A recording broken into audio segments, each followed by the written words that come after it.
আজকে রান্না করা হবে ধনেপাতা দিয়ে করা মাংস।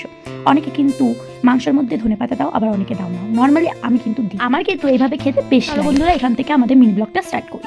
তো আজকে যেহেতু বাড়িতে চিকেন রান্না হবে, আবার বাড়িতে না, আবার দিদি বাড়িতে। তো আমার দিদি কীভাবে চিকেন রান্না করে সেটাই তোমাদের সাথে শেয়ার করছি। ফার্স্টে তো এখানে কড়াইতে তেল দিয়ে দিয়েছি, তারপরে তার মধ্যে জিরে, শুকনো লঙ্কা ও তেজপাতা দেওয়ার পরে দিয়ে দিয়েছি পেঁয়াজটা একটুখানি ভাজা ভাজা। তারপরে এর মধ্যে দিয়ে দেবো টমেটো এবং একটুখানি ধনিয়া পাতা। এখন দিলেও হবে, লাস্টে দিলেও হবে। এখানে ফার্স্টে একটু দিয়েছিল, তারপর লাস্টে একটু আবার দিদি দিয়েছিল। তারপরে দিয়ে দিয়েছিল যেটা মিক্সারে মশলাগুলো করা হয়েছিল। এর মধ্যে অনেক রকম বাটা আছে।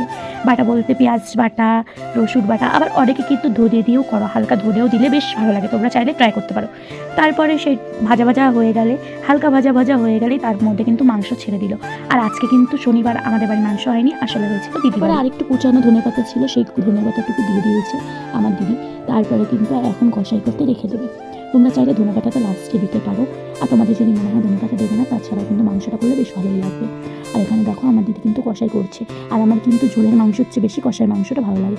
আশা করি এটা কিন্তু অনেকেরই ভালো লাগে, কারণটা অনেকেই কিন্তু বাটি পাতো তার মার সামনে। আর এখানে কিন্তু লঙ্কাটা একটু কম ছিল, তাই শুকনো লঙ্কা গুঁড়ো এবং দিয়ে দিয়েছিল কটা কাঁচা লঙ্কা। শুকনো লঙ্কা বেশি খাওয়া ভালো না, তার জন্য কাঁচা লঙ্কা দিয়েই কিন্তু করেছিল আমার দিদি। এবার তোমাদের কাদের মাংস প্রিয় অবশ্যই কমেন্ট বক্সে কিন্তু জানিয়ে যেও। চলে যেও। এখন কষাই হয়ে গেছে, তারপর আমার দিদি ভেজে রাখা আলুগুলো কিন্তু ঝোলের মধ্যে দিয়ে দিয়েছে, যেহেতু কষাই রাখবে, বেশি ঝোল দেবে না, ঠিক আছে, তার জন্য।